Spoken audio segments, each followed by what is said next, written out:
అలాగే నా పేరు మైత్రి ఎక్కడ మై ఛానల్ ఇప్పటికైనా మనం చాలా సబ్స్క్రైబ్ చేసుకోకపోతే ఇప్పుడే సబ్స్క్రైబ్ చేసుకోండి. పక్కనే ఉన్న బెల్ ఐకాన్ క్లిక్ చేసి ఆల్లో పెట్టుకోండి. నా ఫర్దర్ వీడియోస్ మిస్ అవ్వకుండా చూడొచ్చు.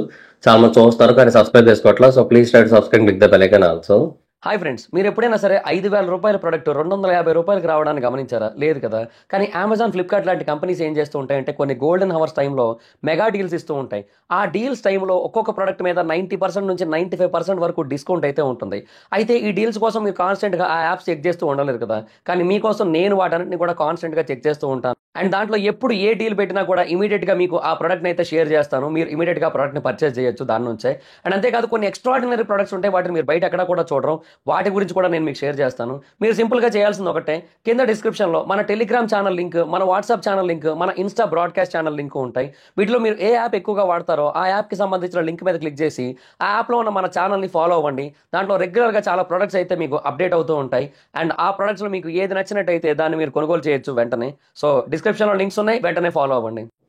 సో బేసిక్గా ఇంకొన్ని గంటల్లోనే మనకి వార్ 2 టీజర్ అయితే రాబోతోంది. సో ఎన్టీఆర్ గారు, హృతిక్ రోషన్ గారు వీళ్ళిద్దరూ యాక్ట్ చేసిన one of the most anticipated movies of 2025 and of course from Bollywood, of course from Tollywood. So రెండు మేజర్ ఇండస్ట్రీస్ నుంచి కూడా one of the biggest movie. So చాలా పీక్ లెవెల్లో వెయిటింగ్ మొత్తం అందరూ కూడా దీని గురించి. సో ఆ టీజర్ అయితే వచ్చేస్తుంది. సో అయితే టీజర్ మీద కొన్ని ఎక్స్పెక్టేషన్స్ అయితే ఉన్నాయి.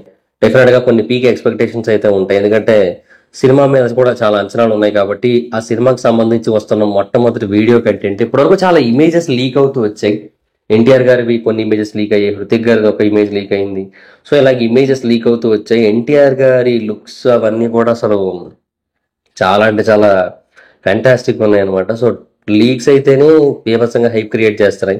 సో ఇంకా ఆబ్వియస్లీ టీజర్ మీద వాళ్ళే అఫీషియల్ గా కంటెంట్ రిలీజ్ చేస్తున్నప్పుడు దాని మీద చాలా హైప్ ఉంటుంది. ఎందుకంటే ఆ ఒక్క టీజర్ ఇచ్చే హైప్ ఏదైతే ఉంటుందో ఆ హైప్ సినిమా యొక్క హైప్ ని జమ్మని ఎక్కడికో లేపుతుంది.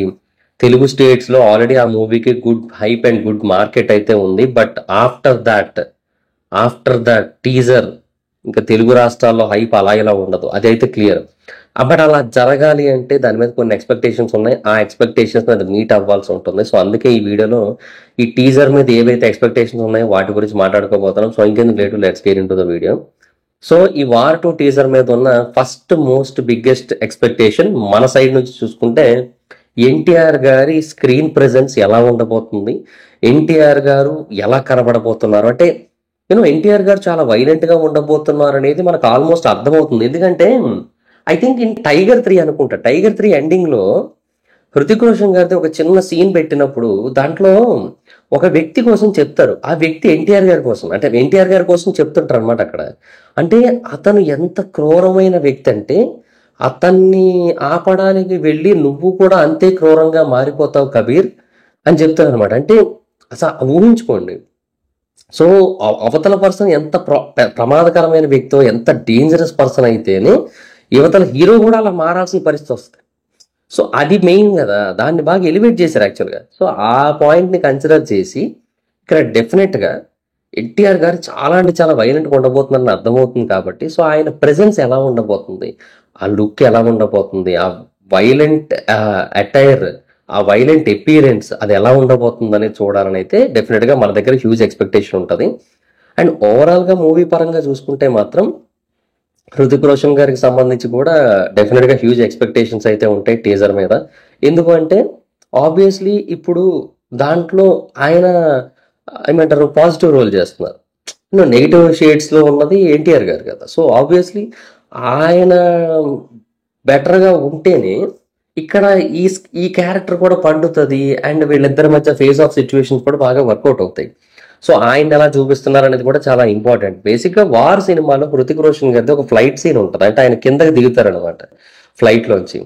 సో అలా దిగేటప్పుడు ఒక షాట్ ఉంటుంది, ఈ హెయిర్ గాలికి మొత్తం హెయిర్ అలా వెనక్కి ఎగురుతూ ఉంటే స్పెట్స్ పెట్టుకుని దిగుతుంటే that is the one of the most iconic scenes in Bollywood actually. ఎందుకంటే బాలీవుడ్లో స్టార్స్ ఉంటారు కానీ బట్ హృతిక్ రోషన్ ఉన్న హ్యాండ్సమ్నెస్ ఏదైతే ఉందో చాలా డిఫరెంట్. సో అందువల్ల ఏంటంటే అది one of the most iconic scene అయింది. సో అందువల్ల హృతిక్ రోషన్ గారిని చూపించే విధానంలో కూడా చాలా హ్యూజ్ ఎక్స్పెక్టేషన్స్ ఉంటాయి, ఈవెన్ అంత Hindi market and even Telugu market also. So Hrithik Roshan గారిని కూడా ఎలా చూపిస్తారనే దాని మీద ఎక్స్పెక్టేషన్ ఉంది. సో దాన్ని కూడా ఫుల్ఫిల్ చేయాల్సి ఉంటుంది ప్రాపర్గా. తర్వాత రెండోది ఏంటంటే వీళ్ళిద్దరి మధ్య ఫేస్ ఆఫ్ సీన్స్. బేసిక్గా ఇంకా ఎన్టీఆర్ గారు విలను, ఆయన హీరో తెలిసిపోతుంది మనకి. కాకపోతే ఏంటంటే ఇప్పుడు వాళ్ళిద్దరి మధ్య ఫేస్ ఆఫ్ సీన్స్ అట్లీస్ట్ ఒక్కటైనా పెడతారా? అంటే అట్లీస్ట్ ఇద్దరు ఎదురు పడినట్టున్న షాట్ కానీ ఏదైనా పెడతారా? చూడాలి. అంటే బేసిక్గా సినిమాలో one of the most waiting points అదే. సినిమా మనల్ని చాలాసేపు కట్టి పడేసి ఉంచుతుంది అంటే దానికోసమే. అది క్లియర్ కదా. సో అందుకని అది అట్లీస్ట్ ఒక చిన్న బిట్, చిన్న ఫ్రాక్షన్ ఆఫ్ సెకండ్స్ లో ఇట్లా ఇద్దరు ఎదురు పడిన షార్ట్ దగ్గరకు వచ్చి కట్ చేసినా చాలు. సో దానికోసం డెఫినెట్ గా ఎక్స్పెక్టేషన్స్ అయితే కొంచెం గట్టిగానే ఉన్నాయి. చూడాలి మరి ఏం చేస్తారు. తర్వాత రెండోది ఏంటి అంటే యాక్చువల్గా మనకి maximum concept or genre reveal చేస్తారో తెలీదు. టీజర్స్ లో మాక్సిమం రివీల్ చేయరు. అండ్ ఇక్కడ ఎన్టీఆర్ గారి బర్త్డే కదా బేసిక్గా రేపు. సో అందుకని టీజర్ మాక్సిమం ఎన్టీఆర్ గారి మీద కాన్సన్ట్రేట్ చేసేలా ఉంటుంది అనే కైండ్ ఆఫ్ ఒపీనియన్ అయితే కొంచెం బయట తిరుగుతోంది. టీజర్ ఎన్టీఆర్ గారిని ఎక్కువగా కాన్సన్ట్రేట్ చేస్తుంది. ఎందుకంటే టీజర్ బేసిక్గా సినిమాకున్న ఇనీషియల్ హైప్ని బిల్డ్ చేస్తుంది కదా. సో ఇంకా పెంచుతుంది కదా.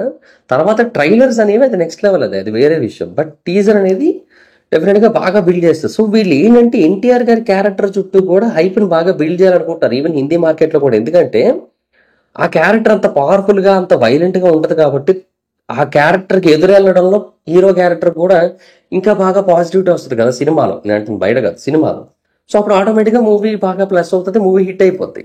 సో అది నేను చెప్పే పాయింట్ అనమాట ఇక్కడ. ఈ ప్రకారంగా డెఫినెట్గా మూవీ అనేది ఇంకా చాలా ఫెంటాస్టిక్గా వెళ్ళాలి అంటే అసలు వీళ్ళని ఎట్లా ప్రజెంట్ చేస్తారు ఏంటి అనేది ఒకటి ఉంది. అండ్ రెండోది ఏంటంటే బేసిక్గా ఎన్టీఆర్ గారు ఈ స్పై యూనివర్స్లో, మార్వెల్ సినిమాటిక్ యూనివర్స్లో థానోస్ లాగా అని చెప్తున్నారు. అంటే ఇప్పుడు అవెంజర్స్ ఇన్ఫినిటీ వార్ ఉంది కదా.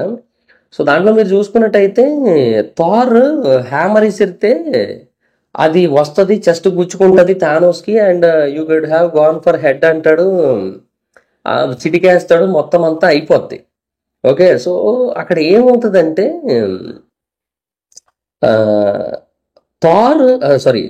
థానోస్ అక్కడ ఒక దెబ్బ తింటాడు, కానీ థానోస్ అక్కడతో ఎండ్ అయిపోలేదు. మళ్ళీ అవెంజర్స్ ఎండ్ గేమ్లోకి ఉంటాడు. సో నేను అంటుంది ఏంటంటే ఇప్పుడు ఎన్టీఆర్ గారి ట్రాక్ మీద కూడా ఎలాంటి ఎక్స్పెక్టేషన్ ఆర్ ఎలాంటి ఒపీనియన్ ఉందంటే ఎన్టీఆర్ గారు ఈ సినిమాలో విలన్ గా చేసి ఈ సినిమాతోనే ఆగిపోవట్లేదు. His character is extending to all the spy universe movies. Spy universe లో ఉన్న ప్రతి క్యారెక్టర్ కూడా ఫేస్ చేయాల్సిన మోస్ట్ పవర్ఫుల్ విలన్ ఇప్పుడు ఎన్టీఆర్ గారు అని చెప్పి ఒక రూమర్ అయితే నడుస్తుంది. We don't know it is real are not, మనకు తెలియదు దానికోసం అది నిజమా కాదా. కాకపోతే ఏంటంటే ఒకళ్ళది నిజమైతే ఏంటి, దాని గురించి టీజర్లో ఇస్తారని నేను అనుకోవట్లేదు. కానీ ఏమో ఏదైనా చిన్న హింట్ లాంటిది ఏదైనా ఇవ్వచ్చేమో, అది కూడా ఛాన్స్ అయితే ఉంది దానికి, అదైతే క్లియర్. అండ్ రెండోది ఏంటంటే ఇప్పుడు బేసిక్గా దీన్ని 3 లాంగ్వేజెస్లోనే రిలీజ్ చేస్తారు మ్యాక్సిమం. ఎందుకంటే స్పై యూనివర్స్ మొదటి నుంచి అంతే 3 భాషల్లోనే ఉంటుంది. సో ఆ 3 భాషల్లో రిలీజ్ చేసినప్పుడు తెలుగులో దీనికి ఎంత మార్కెట్ ఉంది అనేది మనకు కొంచెం క్లారిటీ వస్తుంది. ఆ వ్యూస్ అనేది కూడా చాలా ఇంపార్టెంట్. ఎందుకంటే ఇది వైఆర్ఎఫ్ తెలుగు ఛానల్లో అప్లోడ్ చేస్తారు అనుకుంటా నాకు తెలిసి, తెలుగుది. అండ్ హిందీ దాంట్లో అప్లోడ్ చేస్తారు, వైఆర్ఎఫ్ మెయిన్ ఛానల్లో అప్లోడ్ చేస్తారు, ఎస్టార్ ఫిల్మ్స్. సో నేను అంటుంది ఏంటంటే ఈ టీజర్ ఎంతవరకు పీపుల్లోకి వెళతాది అన్న దాన్ని బట్టి కూడా తెలుగు స్టేట్స్ మార్కెట్ డిపెండ్ అవుతుంది. అండ్ ఈ టీజర్ మీద కూలీ సినిమా ఆ రోజు రావాలా లేదా అని కూడా డిపెండ్ అవుతుంది ఖచ్చితంగా. అంటే నేను ఏమంటున్నానంటే అది ఎందుకో కూలీకి ఎఫెక్ట్ అవుతుంది అనిపిస్తుంది ఎండ్ ఆఫ్ ది డే. అది నేను అనుకోవడం అయితే అది. అంటే ఒక ప్రాపర్ డేట్కి వస్తున్నాం అని చెప్పి వాళ్ళు ఎప్పటి నుంచో చెప్పారు. పైగా అది ఏంటంటే వార్ 2, అదేంటి ఇండియా పాకిస్తాన్ ఆ ఇష్యూస్ బేసిస్ మీద సినిమాలు కదా అవన్నీ కూడా. సో నేను అంటుంది ఏంటంటే వాళ్ళకి అది ప్రాపర్ టైం అప్పుడే రావాలి వాళ్ళు. బట్ వీళ్ళకి అట్లా కాదు, కానీ వీళ్ళు ఆ టైంకే వస్తామని కూర్చున్నారు. సో తెలుగు స్టేట్స్లో దానికి ఉన్న మార్కెట్ని అదే దెబ్బేసుకున్నట్టు అవుతుందని నాకు అనిపిస్తుంది ఒకవేళ కూలీ కనుక ఆ టైంకి వచ్చినట్టయితే. సో అది నాకున్న పాయింట్. ఈ టీజర్ ఇచ్చే ఇంపాక్ట్ని బట్టి, ఈ టీజర్లో ఏదైతే మ్యూజిక్, ఈ టీజర్లో ఏదైతే విజువల్స్, ఈ టీజర్లో ఏదైతే సీన్స్, ఈ టీజర్లో ఏదైతే ఫేస్ ఆఫ్ థింగ్స్, ఈ టీజర్లో ఏదైతే యాక్షన్ థింగ్స్ ఏవైతే ఉంటాయో అవన్నీ కూడా ఆ రోజు 2 సినిమాలు రిలీజ్ అవ్వాలా, 1 సినిమా రిలీజ్ అవ్వాలా అనే దాన్ని కూడా డిసైడ్ చేస్తాయి ఖచ్చితంగా. తర్వాత రెండోది అంటే ఇంక ఇప్పటికి చాలా విషయాలు ఎక్స్పెక్టేషన్ మాట్లాడుకున్నాం మనం. సో మెయిన్ థింగ్ అయితే ఆ కాన్సెప్ట్ విషయంలో ఏదైనా చిన్న రివీలేషన్ ఉండాలని ఎక్స్పెక్ట్ చేస్తారు టీజర్ విషయంలో. ఎందుకంటే ఇప్పటివరకు ఆ సినిమా నుంచి ఎట్లాంటి కంటెంట్ రివీల్ చేయలేదు కాబట్టి ఆ కంటెంట్ రిలేటెడ్ ఎక్స్పెక్టేషన్ కూడా కొంచెం అయితే ఉంటుంది. సో చూడాలి మరి వాళ్ళు ఏం చేస్తారు అనేది. సో అది సిచ్యువేషన్. సో ఇట్లాగా కొన్ని హ్యూజ్ ఎక్స్పెక్టేషన్స్ అయితే ఉన్నాయి. ఎస్పెషల్ క్యామియోస్ మనకి ఇప్పుడు టీజర్లో చూపించారు, ట్రైలర్లో చూపించారు, డైరెక్ట్గా సినిమాలో అన్ని హాల్లో అని అంటారు అదైతే మాత్రం. సో అది వేరు, అది ఇప్పుడు మనకేం రావు కానీ. బట్ నాకేంటంటే ఆ ఫేస్ ఆఫ్ సీన్ని జస్ట్ అట్లా చూపించి వదిలితే చాలు, అదే మేజర్ ఇంపాక్ట్ ప్లే చేస్తాను నా ఫీలింగ్. తర్వాత ట్రైలర్లో గట్టిగా ఉంటాయి మళ్ళీ అవన్నీ కొట్టుకోవడాలు అవన్నీ ఉంటాయి కదా, అవన్నీ ట్రైలర్లో ఉంటాయి నాకు తెలిసి. బట్ టీజర్లో మాత్రం ఇది మెయిన్ ఎక్స్పెక్టేషన్. అండ్ ఎన్టీఆర్ గారి అపీరెన్స్, హృతిక్ రోషన్ గారి అపీరెన్స్, అండ్ ఎన్టీఆర్ గారిని ఎంత వైలెంట్ గా చూపించబోతున్నారు, ఆయన బర్త్డే కాబట్టి ఆయన మీదే కాన్సన్ట్రేట్ చేస్తారా, ఆయన కంటిన్యూ అవుతారా ఏంటి, ఇవన్నీ కూడా బేసిక్ ఎక్స్పెక్టేషన్స్ ఉన్నాయి ఆ టీజర్ మీద. సో చూడాలి మరి ఇంకా ఎప్పుడు రిలీజ్ చేస్తారు ఏంటి అనేది. సో టీజర్ వచ్చిన తర్వాత మాత్రం బ్లాస్ట్ అయినా తెలిసి. Let's see. So that's guys, ఇవి నాకున్న ఎక్స్పెక్టేషన్స్. ఇంకేమైనా మిస్ అయ్యానా? మిస్ అయితే కింద కామెంట్ సెక్షన్లో చెప్పండి, మీరు ఏమైనా మర్చిపోయారు అనుకుంటున్నట్టయితే. So that's guys, this the video కనుక మీకు నచ్చినట్టయితే లైక్ చేసి వీడియోని షేర్ చేయండి మీ సోషల్ మీడియా ప్లాట్ఫామ్స్లో, like Facebook, WhatsApp, Twitter, Insta, వీటన్నిటిలోని కూడా. అండ్ ఇప్పుడు ఎవరైనా మన ఛానల్ సబ్స్క్రైబ్ చేసుకోకపోతే ఇప్పుడే సబ్స్క్రైబ్ చేసుకో, నీ పక్కనే ఉన్న బెల్ ఐకాన్ క్లిక్ చేసి ఆల్లో పెట్టుకోండి, నా పాజిటివ్స్ మిస్ అవ్వకుండా చూడొచ్చు. చాలా మంది చూస్తున్నారు కానీ సబ్స్క్రైబ్ చేసుకోవట్లా. So please try subscribe, click the bell icon also. నా ఇన్స్టాగ్రామ్ ఐడి ఆల్సో అయితే అక్కడ వచ్చి ఫాలో అవచ్చు. థ్యాంక్ యూ సో మచ్, బాగా నెక్స్ట్ వీడియో. Bye by.